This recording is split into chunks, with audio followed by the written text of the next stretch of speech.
So this week I'm joined by a special guest. I've got Charlie Roberson with me. He is the head of project delivery at Verbate. So Verbate offers their clients a simple to use, affordable video survey platform so they can hear directly from their customers. So earlier this year, back in May, we had Matt Barnett, the founder of Bonjoro, join us for a conversation. And believe it or not, Verbate is the precursor to Bonjoro. So, I'm really excited about this conversation. We had a great conversation with Matt. So, Charlie, as we've been talking, and we connected a bit last week to talk, one of the things we've seen over the last couple of years is a trend with companies wanting more of a relationship with their customers because that's what they're hearing from their customers. Customers want a relationship with the brands that they buy from, and whether that's showing how they feel through social media or searching out companies that share the same values with them. And then now you throw on everything that 2020 has given us and all the complexities there. There's a whole new set of challenges for companies trying to build that connection that the customers want, especially now with the ability of having in-person colleagues and associates being able to actually have any kind of interaction with them. So I know that's a total mouthful, and I gave just a brief introduction into you, into Verbate. So before we really dig in, what I'd like to do is just turn it over to you, give our listeners a bit more info about you, your role as head of project delivery, and Verbate in general. Sure. Well, first of all, thank you very much for having me on. It's a real pleasure to be here. And yeah, it's all connected, all the stuff you mentioned in your intro. So we'll get through all of it in time, I'm sure. So Verbate, put really simply, we're a qualitative market research agency focused exclusively on mobile video. And what that means is if there's any group of people anywhere in the world that you want us to kind of to hear from, we can go away, we can find them, and then we can sort of conduct surveys with them using the video capabilities on their smartphone. We have an app that is localizable in all the languages. So the idea is it can give kind of complete coverage wherever you need it. And then we just sort of collect all the video that we can, that you've requested, answering your questions. And then we'll either analyze it or just kind of hand it off to the client. And that's kind of the really simple part of the process. And yeah, it's really interesting that you mentioned this kind of focus on getting to know your consumers, but also consumers wanting to kind of know brands better, because most of the time you think about that and you think about it in the sense that, right, I want to have a better relationship with the brand needs to sort of show more of itself to me. But actually we're big believers in kind of flipping the equation a bit and starting with learning more about your consumer, like whoever they are. I don't think there's any business in the world that can know their kind of ideal consumer as well as they want. And we obviously have quite like a different approach to you guys. I know you're a data analytics firm, and we're very much the opposite of that. We don't touch anything to do with data. If you gave me some data, I wouldn't know what to do with it. But it's all kind of, you need both sides, I think, and it's all connected in a way of kind of getting to know the person on the other end of whatever relationship it is. You need data to get the scale of it, but also we believe you need something qualitative, something kind of personal, to give them a bit more character, to give them a bit of kind of life and depth. And the really good thing about smartphone video, and the thing that we've really been pleased to see kind of come more and more to the fore in the last few years, is that it's really, really, for lack of a better word, like intimate. Like you can get right in their homes. They can take you, out with them wherever they go, to the shops or to their office or in their car. You get this kind of perspective on them that you don't get if they're just in a focus group or, filling in a survey online. There's something very kind of personal about it. And especially because people these days, they're more and more comfortable talking with their phones. They're very used to, recording themselves out and about. Younger generations definitely, but these days, even older generations, we see very comfortable with it as well. That has made our jobs a lot easier for a start, but it's also, I think, just increased the kind of quality of the insight you can get from it. So that's Verbate in quite a big nutshell. And in terms of, sorry, Karen. No, good. I was just going to add, in terms of my role, which you mentioned, I'm officially head of project delivery, but really that just covers a very broad range of things involved in getting what the client wants, and then getting that kind of distilled into questions to ask people, and then getting responses to those questions back to the client in whatever format they need. So one of the things I'd like to ask you, goes back to something you just mentioned. You mentioned about helping companies go out and find these people to get the responses, get the information that they're looking for. Is Verbate more of like a product company, or do you also have agency services as well, where helping your clients actually use the product and source the information that they're looking for? That's a really good question, because we're a bit of both, and the answer takes more time than just like a sentence to summarize, which is why I'm glad to be talking about a podcast and not in an email. But basically, we used to be more of like a tech-focused company, and as you kind of mentioned, Bonjoro, our kind of sister company that we've split off from a bit, they, with the tech kind of focus, is kind of still there in Bonjoro. They consider themselves a tech company, and they're very much, SaaS focused. They want to have that kind of high growth attitude, and that is really great. But for Verbate, we found it wasn't quite the right fit. We were kind of having the technology, and we'd give it to people, and they either wouldn't know what to do with it, or maybe wouldn't do as good a job as they could be doing. So over time, we kind of organically, I guess, started adding on a few more kind of agency options. Like at the start, it was just, we'll get the video, and then it's sort of like, well, we'll find someone to transcribe it or translate it if it's not in English, and then it's sort of, well, we need to be able to find the people to do the surveys. That's kind of the most important part of research in a lot of ways. So we need to kind of expand our abilities there, and then you sort of feel that often I'll spend loads of time looking through the videos and kind of the information we get back, and then it feels like, well, why don't we package that up for people and summarize it and try and save people a bit of time. So we kind of sit a bit between the two in summary, but I think we don't really put ourselves in a box, to use a bit of a cliche. We try and kind of see what the client needs and respond to it and kind of fill the brief as best we can. So to help with product adoption and making sure clients are able to get the best out of it.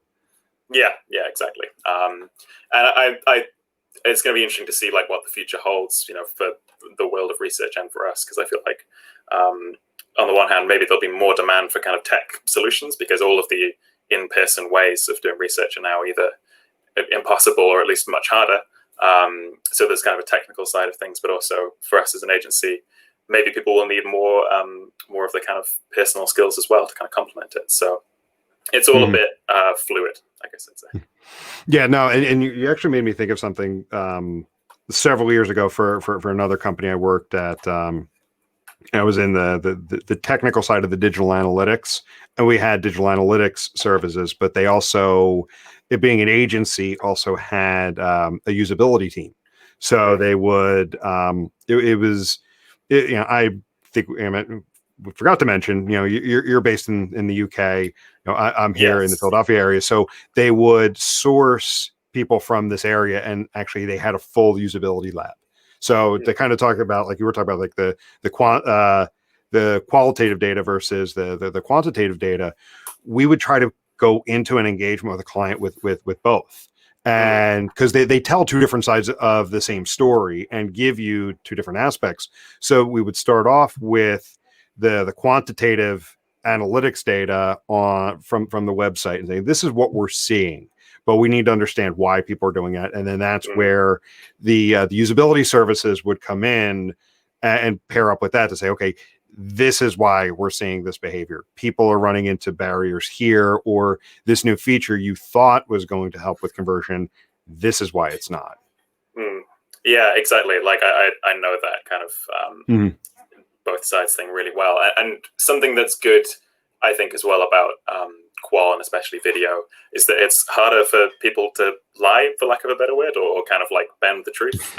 Yeah. Especially if it's like on video, like you can see my face now, you can see, how I'm responding to what you're saying. And when people talk on video, it's much harder for them, especially if they're doing it kind of off the cuff, to say what they don't feel. People just kind of try and usually come out of it with something kind of natural, organic, and that is what we're really kind of trying to get out of people most of the time. It's like a kind of unguarded insight, and that is like doubly effective if you're kind of having them do like a task. Like we sometimes send people like food or drink stuff to try, and when you see people like take a drink of something and you can kind of see like a flash of possible like disgust in their face, it's really like it kind of tells you the whole story, without needing to actually listen to what they say.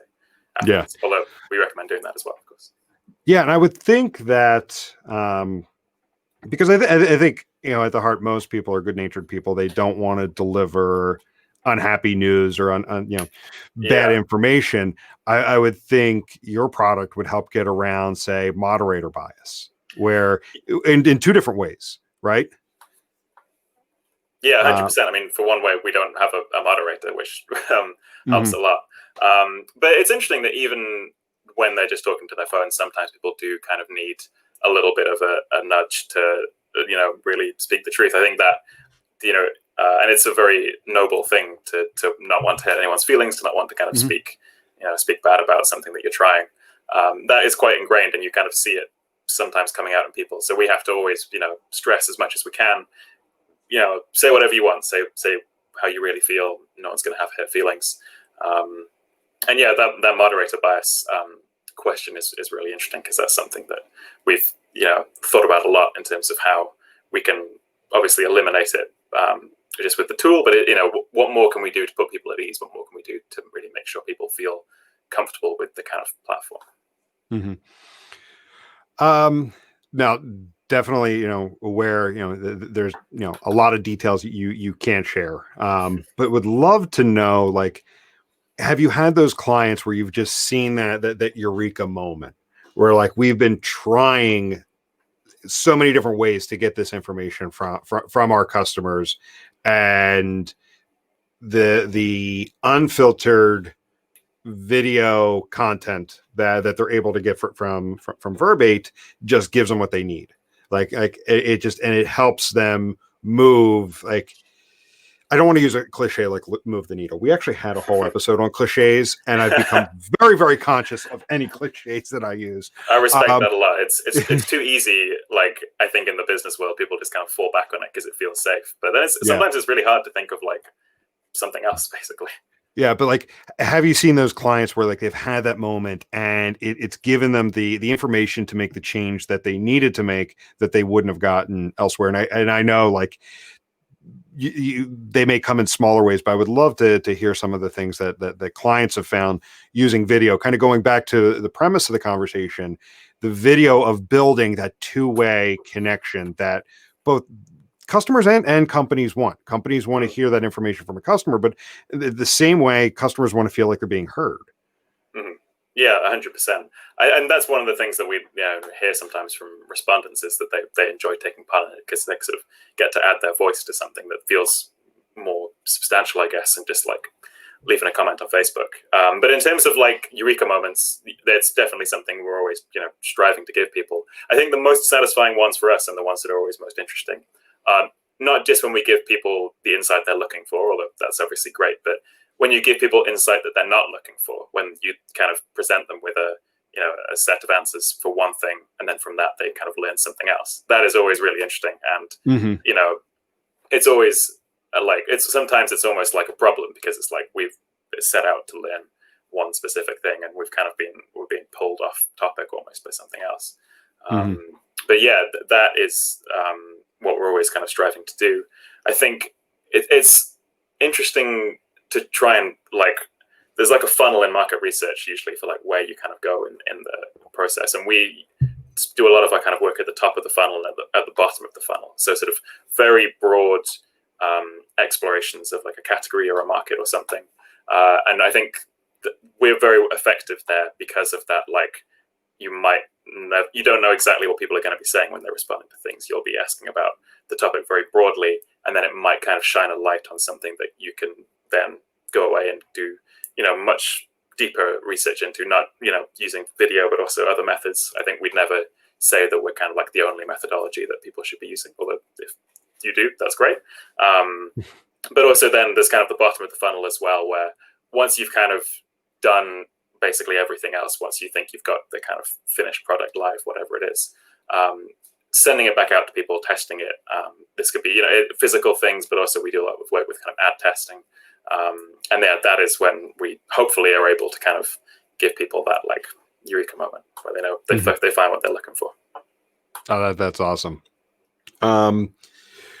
So, I mean, we talked a bit about the moderator bias and how you're trying to account for that. But tell me a bit more about how you think, like, how Verbate compares to, say, your traditional focus groups. What have you found there? What are some of the pros and cons that that come out when you compare and contrast the two? It's interesting to look at it in terms of pros and cons, because the main things I think are both pros and cons. Like there's a case to be made with the same fact for both. The lack of moderator is obviously a huge one. There's lots of insight you can get by asking people to kind of set their own rules a bit more and kind of follow their own thinking. But it's true that if you want to kind of follow up on something someone said or kind of prompt them a bit more, you can't do it with our methodology, because it's all self-curated. So you have to kind of anticipate that. You have to sort of think, right, people are going to be responding to this question in this way.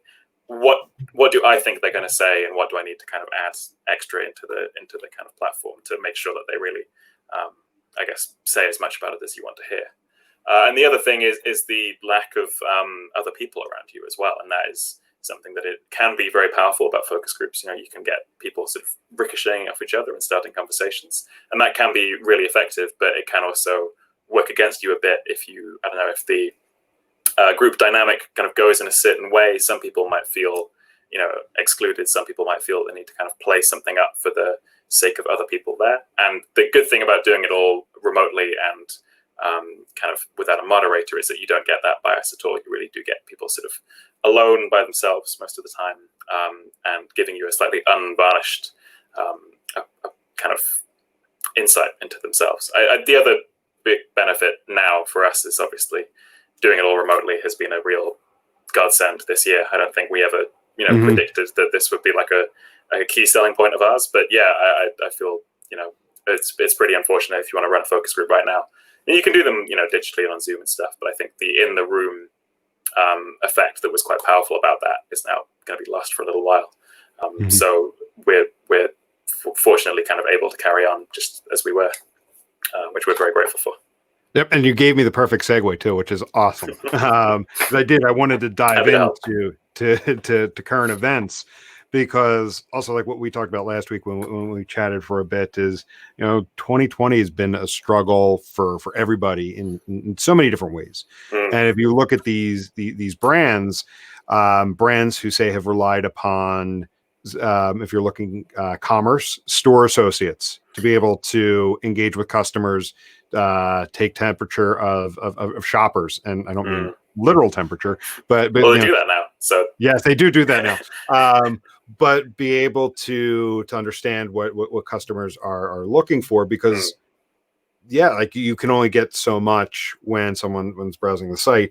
In addition to filling the gap that you had just mentioned with not being able to actually run in-person focus groups, moderated sessions, and whatnot, what have you seen some of your customers using the platform to do that maybe you hadn't considered before we had some of the unique circumstances we have right now? Yeah, a few things. I don't know if this is something that was requested, but it was really interesting.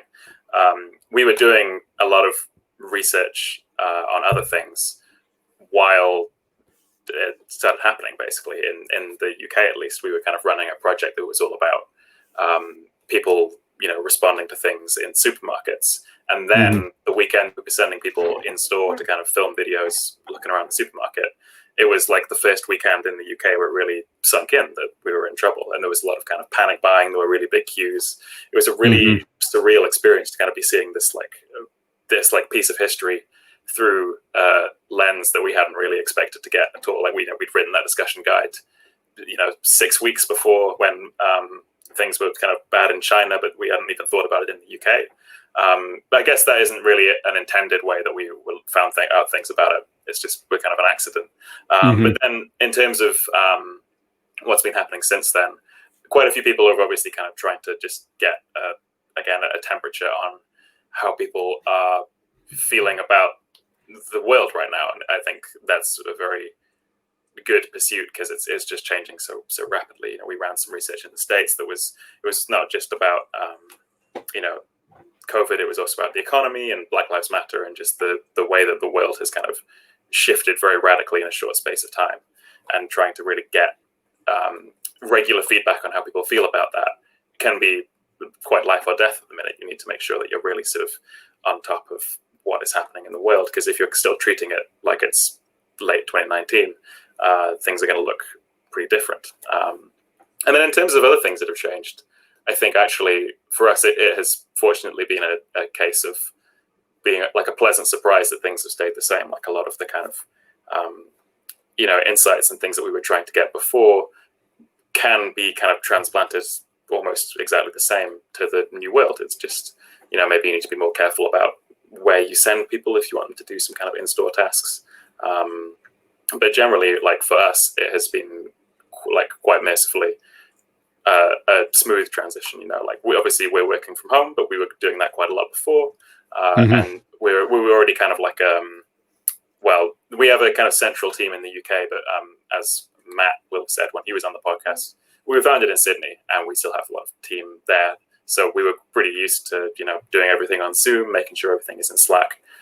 So from both the kind of internal and external perspective for us, it hasn't been the biggest shock in the world, I guess. Mm-hmm. And that's perfect, because one of the things we always like to talk about on this show internally as a company, because we're a completely distributed company. We're spread out throughout the United States. In fact, actually at one point we had a person who was living and working in Thailand.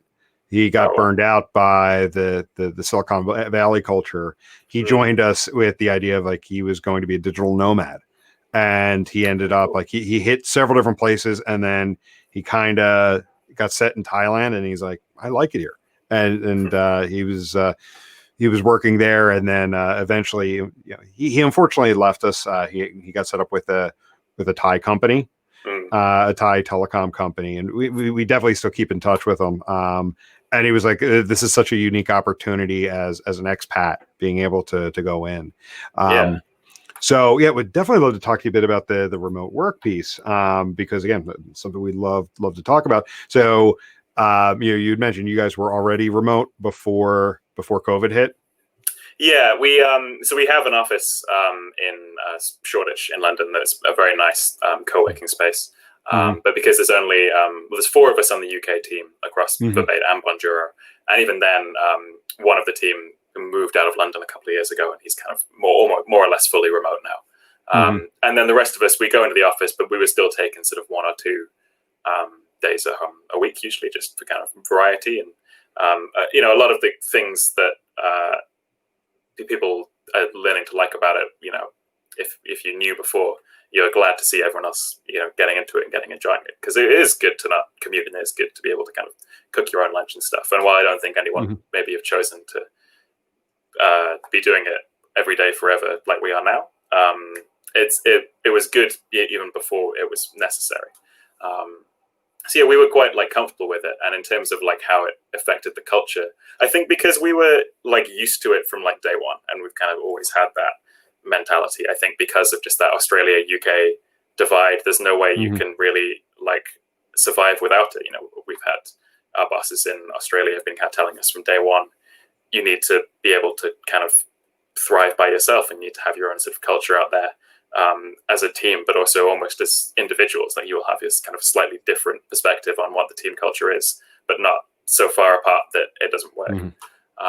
And that again was sort of in the DNA of the company, because we've been quite global, and we've been quite sort of flexible around a lot of things, which is like one of the things I love most about working here. I'm curious, like, I know I'm the guest, but can I ask away, because there's a bunch of questions I've got for you still, so go ask away. I was just, because the digital nomad stuff is really interesting to me. Like, how was it for you guys in the States? Like, did it have a big impact? Was it kind of like how did it sort of feel having a colleague quite far away? I mean, we're sort of used to it because of Australia, but I'm curious to know how it went sort of going from one country to 2. Yeah, so it definitely took a little getting used to, but we were able to quickly adjust. And because we're already spread out already, we're across multiple time zones. So like I'm here on the East Coast. We have another colleague of mine, Jen, she is in Atlanta. So she's also on the East Coast. So we're same time zone. But one of our co-founders, Jason, he's in Utah. So that's 2 hours behind us. Our other co-founder, Hila, is in the LA area, so she's 3 hours behind us. So you already have a bit of that shift, and the asynchronous communication. Because I mean, like Hila knows, for example, like if she were to message me at like 5 o'clock her time, or even 4 o'clock her time, the odds of me responding to it are slim to none, because while we have flexible hours, and man, I'm trying to say like three things at once. If I don't respond, it's not like a "where are you?" I need to make sure you're available at my time. And both Jason and Hila, the co-founders of the company, have been huge proponents of remote asynchronous work. And I'm going to quote Jason. He constantly talks about designing your day. What do you want that to be? For me to be able to get stuff done, I like to follow a 9 to 5 routine. It's easy for me to block out my day to get stuff done. That being said, if I wanted to, I could easily shift things around where I can, as long as I get stuff done, it's fine. As long as clients feel like they're getting what they need, that's fine. In fact, one of our clients, when John was living in Thailand, they asked if John could come on site, and because the way he was able to respond and get stuff done, they didn't realize he was not living in the country. And we're like, we're sorry, he's living in Thailand. Yeah. So no, he's not going to be able to come on site. And they're like, oh, really? Would have never known. Now he shifted his day around. So he did a lot of his work at night. So there was a little bit of overlap between us. But then also he had the time during the day to go out and do stuff. So, he had that little bit of overlap where, there were calls needed, and most of our clients are flexible. So I do have a client in London, and we both try to be flexible. Like we try to schedule meetings between like 2 and 5 GMT. That being said, if there's something critical and it needs to be at 1 o'clock GMT, I can find a way to make that work. So this way they don't feel like that they're constantly bending over backwards, but then they do try to be considerate as well. But yeah, like I think a lot of it comes from like, we have two co-founders who are totally supportive of it. And yeah, it's just, it with flexibility there comes, like I think when people think of having a flexible schedule, it means they think it means having everything your way. That's not always the case. Sometimes it means getting your way, but then sometimes it means, well, after everyone goes to bed, I'm going to put in a couple hours of work to get stuff done because I took off in the morning. I canceled a bunch of meetings, which people are fine with. Like, I'm not saying flippantly cancel meetings. I know what you mean. Yeah. But like rescheduling meetings, and then, I'm taking some time off in the morning to go to my child's event or whatever. And then, but that means like, I may need to pick up some work later in the evening once everyone's in bed. But, with that flexibility, I think there comes some great opportunities. Yeah. I think that's a really good way of putting it. Like that. And this is something I think I didn't know until I started doing it, that there is a give and take to it. Yeah. You can't just kind of like expect to get, what you want all the time, but that's true. Yeah, that's true of any work environment. Like there's an element of kind of compromise, I think, in anything else you do. And in office life, it's an even bigger element of compromise. Like, sure, when everyone else is going to be in, but you have to give up, a lot of flexibility. And there's so many benefits, I think, from being able to set your own hours that I've never once like begrudged if I have to like work, a bit after 6 or 7 or whatever. If I know that once that's done, then I'll be either I did something that day or I can do something the next day to kind of make up for it. It always felt like a much more sort of natural way of structuring your time to me. So it's always good to hear other people like feel the same as you, and that it's not been like I've never heard anyone say it's been like a disaster for them. I've never like heard of any real like horror stories, but maybe people just wouldn't admit to it. Well, when I tell people that I work from home, they're like, well, I could never do that. I'd get distracted. I'd be doing the laundry. I'm like, no, I do laundry. I've got another call after you and I are done chatting, and then I'm going to go I actually do need to get some laundry done today, but I'm going to take that 10 minutes and get it done. But then, I mean, that makes up for times like the last week, the client I mentioned in London, we had a release go out, and I was on at 2 a.m. To make sure everything went live. Well, again, there's that give and take with it. But with that designing your day, there comes several aspects. It's not just, oh, I'm going to take this block that I can go do something, while everybody else is working. It also means just coming up with a routine. And that's one of the things, with COVID and a lot of people being thrust into this, we've gotten questions. We've had at least 2 episodes on it about like the pros and cons of working remote and what those that are new to it, what they need to do. And the biggest thing we always come back with is having some kind of routine. I think, like you mentioned, disaster stories. Those that I've heard, it's those that think I'm going to be able to work in, my gym shorts and a t-shirt every day.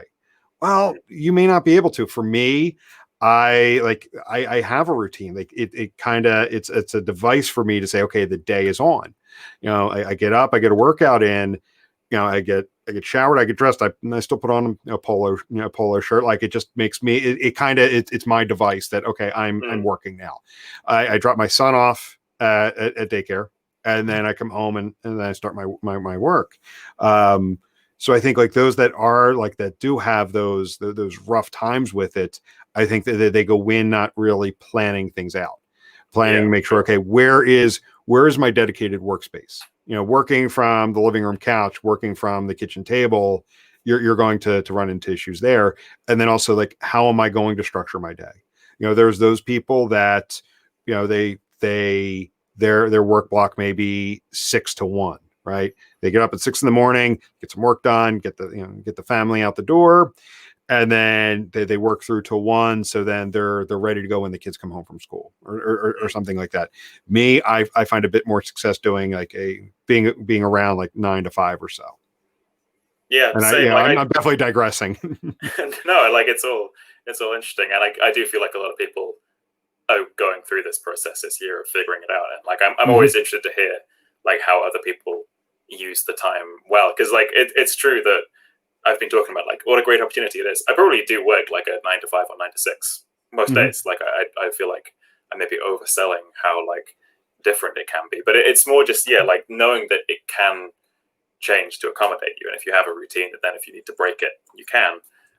That I think is like the real luxury of it. Like a lot of times, like if I need like to do something for like health or mental health, like I often do a lot of like exercise, like 11 to 12 kind of time. But if I've been up at 7 or 8 starting work to deal with stuff in Australia or like talk to the colleagues there, it kind of feels like a natural sort of way to structure your day, and it's just much more, I guess, true to the way that like people live their lives. I think being able to mold it a bit around your life is the great success of it.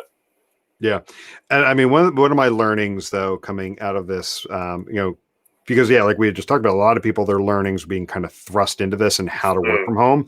For me, one of my learnings is once we're able to get back to some level of normalcy, is being able to actually work from other places than the home office. I love the home office because it allows me to focus and concentrate, but finding those opportunities to go work from elsewhere, whether it being like we're, doing the stereotypical thing of working from a coffee shop or something else, but finding somewhere else to work from, still getting stuff done, but being elsewhere. Yeah, that's like a lot of like cafes in London like pride themselves on being good places to work, and not all of them are, to be upfront about it. Like there's a lot of like, we'll say we're a great co-working space, but then as a cafe, but then the Wi-Fi is a bit crap, and it's kind of like not the kind of the peace and quiet that I think like you should be able to get some places in an office. But like some places do a good job of it. Yeah, I get stuck people watching. That's my fatal flaw is and next thing you know, I'm not paying attention and I'm actually just watching people go by. But I've told this funny story before. 3 years ago, I worked for a couple of days from Disneyland. That's pretty cool. How was it? So technically it was Disneyland property, but like it was right outside of the theme park. It was the Starbucks in with the area they call downtown Disney. So it's still like the Disney proper property, but it's you're looking at the entrance to Disneyland. And you it went was down actually, it was a lot of fun. Could I do it regularly? Absolutely not. But it was fun to say I did. I took a couple of phone calls from there. And a very, very long story short, Disney has like their marathon series, at the various theme parks. So I went to do one out there in Disneyland. And so I flew out on a Wednesday, and Thursday I went and picked up my packet and took my laptop and camped out Starbucks for a little while, watching the monorail go by and watching people go by. And Friday I went and ran a 5K and then grabbed my laptop and went back and camped out from the same spot. So like, I want to find opportunities to do fun stuff like that. And that's one of my learnings coming out. Like, have you picked up on anything? Have you had any kind of like those epiphanies over the last 6 months? I mean, I haven't been to Disneyland, which is a shame. But I guess maybe now wouldn't be the time. I think what I've learned in the last 6 months, because I went to stay with my parents for about a month when the kind of lockdown eased up in the UK, and my parents live maybe 3 or 4 hours away from me, which in the UK is quite a long way. Although I know in America that is probably like a pathetically small distance for a lot of people if you move across the whole continent. But I've never done that before, where I've basically taken my whole office up, which isn't much, it's just kind of my laptop. But moving sticks kind of half the country away to set up in a wholly different space, even though we've been doing remote work and flexible work, that's actually something I've never done.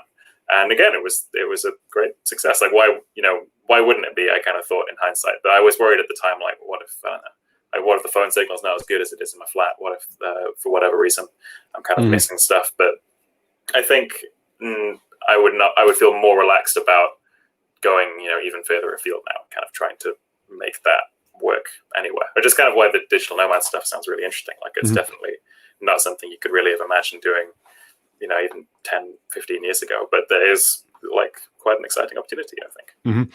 Yeah, and I don't see myself doing the working from Thailand, and the working from Disneyland is not going to happen very often. But our listeners have heard me talk a lot about the Jersey Shore, and I'm not talking about the MTV TV show, where I'm at. Like, one of our regular spots to go, like for family vacations, is this, what I like to consider the South Jersey Shore. The North Jersey Shore is what you see on MTV. Again, I'm digressing. Yeah, well, we have Geordie Shore over here, which is in Newcastle. It's like the same thing but different. Yeah. So there's this one town that my wife and I like to go to, and one of the things we're talking about kind of coming out of this is finding ways to spend more time there, and trying to take my flexibility, take advantage of it, and use that to where we can spend a bit more time down there. We have an 18-month-old son. So as he starts to grow up, before he has to go off to school, like going down in the off season, because in a lot of those towns, between the end of May and the beginning of September, the crowds just explode. But then right now the crowds have died for the most part because everyone's back to work. But it's actually busier than normal right now because a lot of people are taking advantage of the remote work, remote school and everything, and going down and still getting some of the late warm summer season, early fall season, but without the crowds. And I'm like, we need to try to find a way to make that happen next year. Go down either early May before the crowds get there, or end of September. And I said, like, I could find a way, like we were talking about a few minutes ago, structuring my day where I can get up early, get a bunch of work done, and then by 3:00 we're prepping to go spend a couple hours on the beach and let him run. Yeah, it sounds like the good life. I'm kind of thinking I should try and think of other, like, what's the equivalent here. Do you find that you can put it out of your mind when you do clock off during business hours? Because I think that's the only thing that gets me sometimes, is even if I I've done a full day's work by kind of 3 or 4 and I'll put my laptop away, there is still a bit of my brain that's like, what if something really important comes up? How do you deal with that? It's actually one of my biggest struggles is actually shutting off.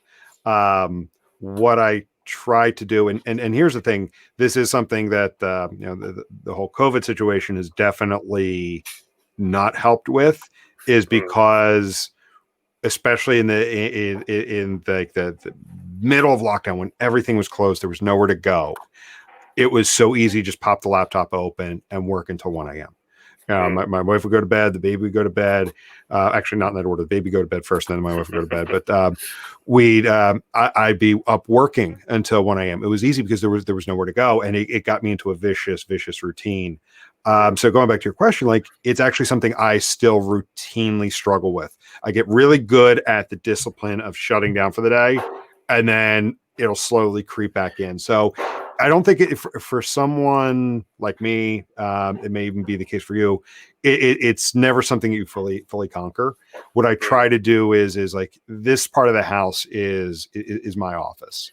I try to leave stuff here. I try to leave my laptop here because it is so easy. Even if I bring my laptop upstairs, like after baby goes to bed, we put the TV on. I'm like, all right, I'm going to look up this, or let's look at redoing this part of the house. If I open up the laptop, it is so easy to dig into email and then something come in. I think if there's somewhere to go, somewhere to be, it makes it much easier. And I think as long as I feel like things are done, because the one thing I've been, especially recently, telling myself, there's always going to be work. It's easy to fall into that trap of, I just get this one more thing done. Well, there's always going to be two things right after that. So it's kind of trying to set out, what am I getting done today? Get it done, and then leave the laptop where it is, and then go elsewhere. Yeah, I think that's really like a good way to put it, and it's part of, I think, like a skill set we're kind of all learning as a society, in terms of like not just work stuff, but like being a bit smarter about like how much you use your phone and your laptop. Like, and for me, because they're all in, a lot of my like social life and my work life lives in one place now. It's you'd think that would make it harder to switch off, but actually it's kind of making it easier if I kind of know that just in general I'm spending too much time on my phone, whether for work or for kind of social stuff. Knowing that and having the work component as well has made it kind of easier to just say, like, I'm going to turn my phone off after 8 or 9 or whatever, which is something that I don't think I ever did before lockdown, before I was really like acutely aware of how much time I kind of spent with my devices. I guess I do spend more time with them now, but it kind of made me reflect on that, not just for work, but for my my whole life. And that has been something, like you say, it's a process. I don't think it's something you can do like immediately, like a switch. I kind of find it's like unlearning a kind of a habit. But that, I guess, has been like the way it's changed for me a bit. But yeah, I don't know if like when things open up again, whether it'll just kind of go back to what normal was, or whether it'll feel different. I guess we won't know until it happens, and it might not happen for a while. It made me tempted to get a flip phone again. Yeah, same. Yeah, like I mean, as well. I was actually very, very tempted to go back to a flip phone, because I found myself just constantly scrolling and looking for stuff and like this, and I'm like, no, I don't want to be this way. Yeah, and also like the flip phone, I think, could like do everything you needed it to in a push. Like if they made like a really basic like web browser enabled flip phone, I'd get with that a QWERTY keyboard. Yeah, QWERTY keyboard, like they were Blackberries, maybe. Yeah. Let me text, let me make phone calls, and then that's pretty much it. Find a way to be able to put it down. But don't get one, because then you can't do Verbate surveys. That's the only thing I'd say. That's the only thing I'd say to anyone thinking of giving away their smartphone. Make sure it's got a camera so you can do Verbate. Yeah, no, there's that, and like I was actually thinking, like, there's certain tools and certain things I need, like a Google Authenticator for VPN access for a couple clients. I need that. So I'm like, if I get a flip phone, that means I'm going to need to get like an iPod Touch for work, so I can use those kind of apps. Yeah, that's a good point. I do wonder if it might be one of those things where like it sounds kind of wonderful when you're talking about it, and then if I had to live with it for a week, I'd be like, forget this. I'm going back to the iPhone. Yeah, we become so accommodated. It's so acclimated. That's the word to use. To it. Yeah, 100%. But I wonder if there's something like tech companies will kind of respond to a bit more with without us having to take such drastic action. Like I think already there's a bit more kind of focus on, I guess you'd call it like screen health or something like in the last few Screen years. addiction, Screen addiction, yeah. I kind of feel like that trend will keep going, like away from using the phone all the time. I kind of feel that it's not actually what people necessarily want out of it, and that you can still justify the value of it by like not using it as much. So more valuable in some ways. Yeah, if I remember correctly, maybe 2 or 3 years ago, I think it was like the Apple board and major shareholders went to Apple management and said, "This is becoming a problem. We need to figure this out." And by we mean you need to figure this out before there's some kind of like government agency that steps in and imposes something upon you. So no, I think you're right. I think you're slowly seeing companies move in that direction.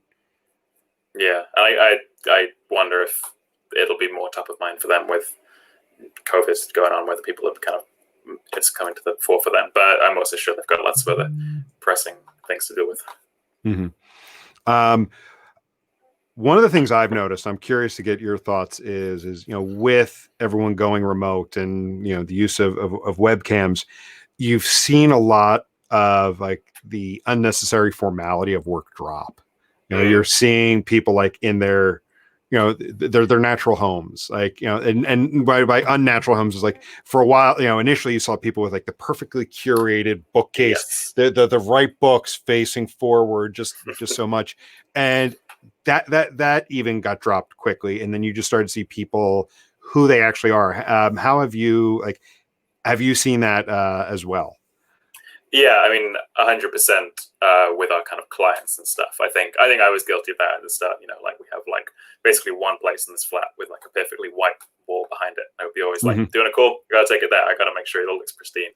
But now, like as you can see, I've got a bookcase which is not very well organized behind me, clothes and stuff all over the place. I think internally, again, because we were quite used to doing a lot of remote stuff and doing it at weird hours, we were already quite relaxed. Like if you're taking a call from Australia early in the morning or late at night, we pretty quickly stopped being bothered about like whether we were that presentable. It was just kind of like a happy side effect, I guess, that prepared us quite well for this. But also like it's something that we maybe like philosophy is a bit of a grand word, but we really believe in doing things as kind of as natural a way as you can, because it's what we kind of try and do in our videos, our research. And I kind of feel it would be hypocritical to be like, we want all our research to be completely kind of human and as natural as possible, and then have our office culture be really like everything must be formal. So I think it's kind of grown from that in a way as well, which has been it's been interesting to kind of see the two like meet a little more this year. But yeah, I think I've definitely seen that in maybe people that were not used to working remotely, like people I've been sort of calling in the early days of lockdown that have always looked very presentable. And, no one's looking unpresentable now, but it's definitely a bit more kind of, I probably would have worn a shirt with a collar earlier on in lockdown, but now living easy. I'm not in my gym shorts though, so not completely living free. Yeah, no, and that's awesome. And I love it because for me, you're seeing the genuine, authentic person. You're seeing much more of that versus like the formal work self that a lot of people cultivate when you're in an office, and even sometimes working remote. Like when I first really started working remote 6 years ago, I had to make sure like there was not a sound going on. Like you didn't hear anything. There was nothing going on in the background. It was pristine. No one knew that you were working from home. And now sometimes like, if my son's home and he's upstairs, you may hear him, run across, run across, from the family room into the kitchen. So, and even Jason a couple weeks ago, his son's bedroom is right above his office, and all of a sudden we're talking, and you just hear these thumps. He's like, yep, his son's 5 or 6. His son's gotten into this routine of like piling up the pillows under, on the floor and jumping off his bed into the pillows. I'm like, no, let it go. This is us in our natural environment. Yeah, exactly. Like I think I don't have kids myself, but I can imagine for parents that it's been like a real like lifesaver, because it's hard to pretend. It's hard to pretend that you live in like a perfectly like presentable professional environment, even if you don't have kids now. And it's interesting as well. I was thinking about this when we were talking about like getting distracted and stuff in the working from home. It's not like you don't get those things in the office. It's not like every time you call someone and they're in the office, you get like you don't get any kind of chatter on the background, or you don't get people getting distracted. Like, I think there are definitely times when I get like distracted doing stuff at home, but I don't know if they're actually more common than when I work in the office. And also they're probably more like beneficial to me. Like, I think doing the laundry during your day is a very good use of your time. Whereas like maybe if you have 10 minutes till lunch and you find yourself on YouTube a little earlier, that is not very beneficial to anyone. And not that I did that, if you're listening, various bosses or former employers. But I kind of think that is, again, when you're kind of talking about working from home, you need to compare it with like the real example of office life and not the kind of like idealized version of it. Mm-hmm. Totally agree. So definitely want to be conscious of time. I know we've got to wrap up shortly. I want to make sure we don't, don't delay the end of your day. I know your day is just about to wrap up. And have loved this conversation so far. I mean, so many great things. So let's wrap up on a funny note. Again, it knows like, definitely like there's things maybe you can't share. With working with clients, have you had like any of those moments where they've gotten feedback from their customers, and we were talking earlier about like those moments that have really helped the direction of the company, gave them really good feedback. You've just gotten something that's funny or off the wall, or it's just something unexpected that like, this is something like I need to tuck away when I need a good laugh. Yeah, so we have several examples of those just like in our Slack. The best one we've ever got, that I probably can't share, although I'd love to. We were doing some research in India, and the subject was kind of like foot care, basically, like looking after your feet.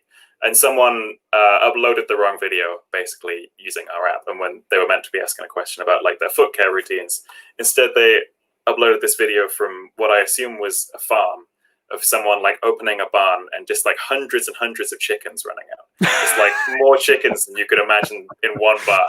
And it goes on for like 30 seconds. And they then later emailed me being like, oh, sorry, that was the wrong video.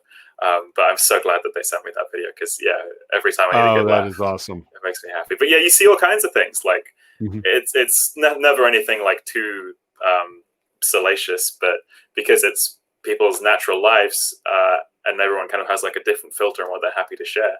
You see all kinds of like weird and wonderful things inside people's houses. Like when there was a heat wave in the UK a couple of years, and suddenly loads of blokes were doing all their videos like shitless and on their like garden or something. It was like a very weird way of seeing like the times reflected in what you do.